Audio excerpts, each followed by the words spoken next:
ښه نو بیا شروع بسو. اصل کې فیسبوک باندې د تاسو تر غړي را روانه ده. تاسو نه چاته فیسبوک پرېږدئ، نه تاسو چاته پاڼې پرېږدئ. په دې لپاره هدف مو دا ده چې تاسو کې انوویشن شته نه. تاسو یو ښه تخلیق نسئ کوئ، یو ښه کارټون نسئ جوړوئ، کانس فلمز دپاره فیسټیول دپاره یو ښه فلم نسئ جوړوئ.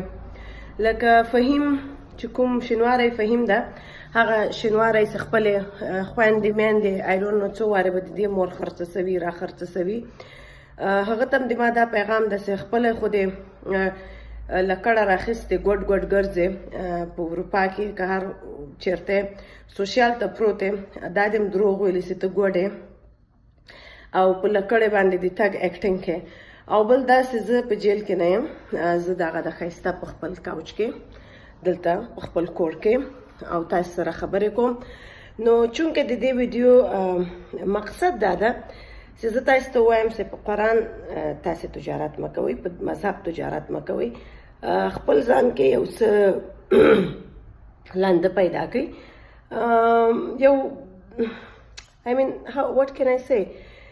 حتما اوس ګوره دا خو د انسان هغه سټیټ آف مایند یا سوسایټي کې چې ته ژوند کې د هغه د سوچ د هغه سوسایټي د کارکردګي یا د هغه د سوسایټي کې څه روان دي، د هغه سوچ عکاسي یا نمایندګي کې یا د هغه د سوسایټي د کلتور نمایندګي کې. اوس لکه په هندوستان کې دا خبرې روانې دي چې وکرم چیرته لاړه، وکرم سره د موږ رابطه ختم سوه. باید به اوس به تاسې وایي چې وکرم څوک ده. وکرم چې کوم د سپګمۍ د خواته چې کومه یو میشن دوی لېږلی و چې هندوستان څلرنی د دنیا هغه هیواد سو چې هغوی تر سپګمۍ ورسېدل. نو هغوی په دې افسوس کې دي چې موږ 2 کیلومتره له سپګمۍ نه لرې یو، نږدې یو، ورسېدو راونه رسېدو. هغوی دلته دا خبرې دي. په پاکستان په افغانستان کې د ما خبرې دي په دې چې دوی خو نه بیچارهګان سپګمۍ ته تللی سي، نه له سپګمۍ نه خبر دي چې سپګمۍ څه شي ده، او نه له مریخ نه خبر دي، نه له ساینس نه خبر دي. نو دغه د هندوستان کې دا خبرې دي چې اسرو چې د اسرو کوم ساینسدان ده هغه څوک ده، د هغه پلار څوک، خپله څوک. او موږ به دلته یو ګوډ فهیم شینواری راځي چې لکړی په لاس کړي ګوډ ګوډ د ګوډتوب اکټینګ کوي. نو خدای پاک دې وشرموه. رښتیا هم چې ده خدای پاک له تاسې نه لاس اخیستی ده. په دغه هر لعنتو په غضب چې تاسې اخته یاستئ، د هغه شاته د علت همدغه ده چې تاسې چې کوم یاستئ د کم اصل اولاد هستئ. که لا اصلې وئ نو دنیا کې به هم یو مقام، یو رتبه پیدا کړې وه، یو نوم به پیدا کړی وه. زه په تاسې شرمېږم.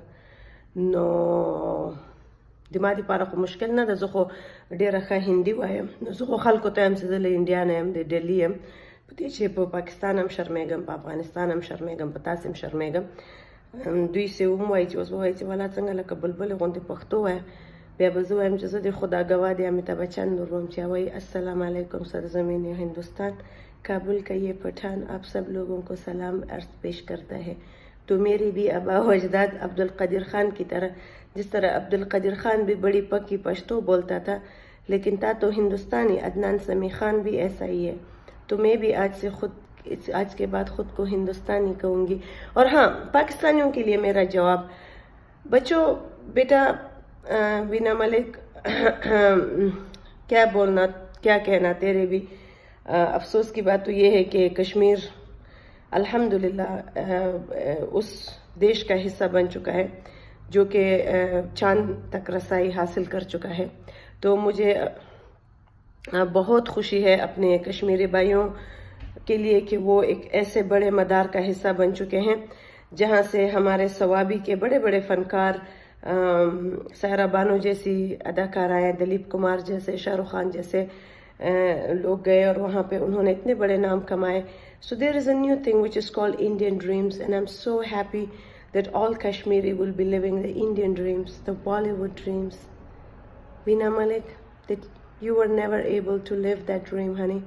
You know, even when you are in the Bollywood you were trying to kind of pretend to be the Rakhi Sawant, but then Rakhi Sawant, she just came to her rescue and she's, hey, don't call yourself a Rakhi Sawant. India has just one Rakhi Sawant.